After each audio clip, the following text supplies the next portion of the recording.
what we are doing here today is further testament that the police reforms, the security sector reforms that you have been driving are actually working. I am so grateful to the huge number of colleagues we have been working with on this matter, including the institutions that are helping us with the small arms menace in the region. I want to thank my colleague Mr. Mureithi and his team for the wonderful work they have continued to do in sensitizing the population and encouraging our people to refrain from accessing and using firearms that they are not authorized to use. Your Excellency, in just 2 years, because last year, in 2019, we were together in Magadi when you destroyed over 8,000 firearms, and today again, with the over 5,000 we have here, in 2 years alone, we are destroying over 14,000 firearms that are in illegal hands. Again, as I say, it is evidence that the reforms in the security sector are working. A lot of this work has been done in collaboration with several development partners who have worked very closely with us, including the UN and UNDP and bilateral agencies with whom we have agreements. We are very grateful to them for the support they have rendered to the Secretariat and to the people who are working on this. My two last points are this one, to thank you very sincerely, because as I said when we were launching the Police Leadership Institute, these things don't happen everywhere very oftenly.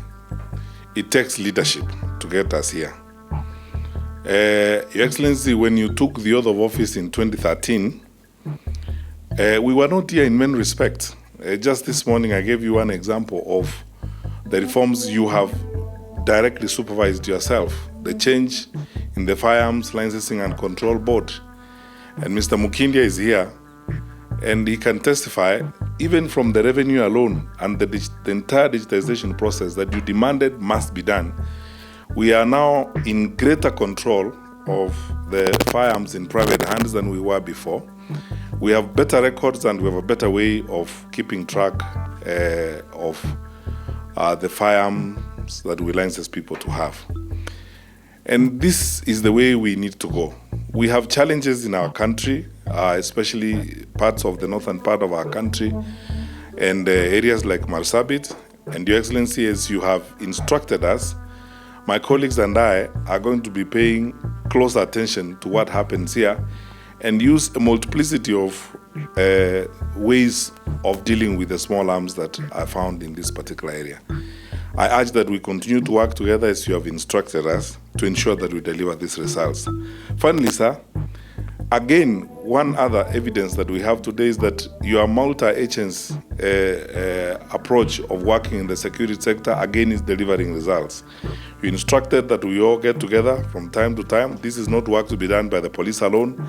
This is not work to be done by our colleagues in the KWS alone or in the KDF alone. And over the last several years, sir, we have fostered solid and strong relations in the security sector that have enabled us to yield results such as we are seeing here today. We do not have an option because this has worked, and Your Excellency, my colleagues and I can promise that we will continue to work that way because this is the only way we can achieve results for our people. Because if we have guns in the wrong hands, then we do not enjoy the security we need and we cannot develop our country in the long run. We'll keep at it. Finally, I want to thank all my colleagues who have been working on this. Our Inspector General and his team have worked very hard. I want to thank the CDF for the support that he has given and his capacity that has helped us this way. There's one person who's not here but has been a very active and solid supporter of this process in very many ways, the Director General of the National Intelligence Service, General Kameru, and his people have worked very well with us.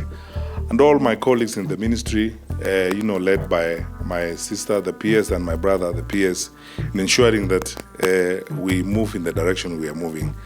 Your Excellency, we are ready, prepared, and committed to follow the line you have drawn for us to achieve the results you desire, namely keep our country safe and keep our environment silent so that we can engage in the development that we must do.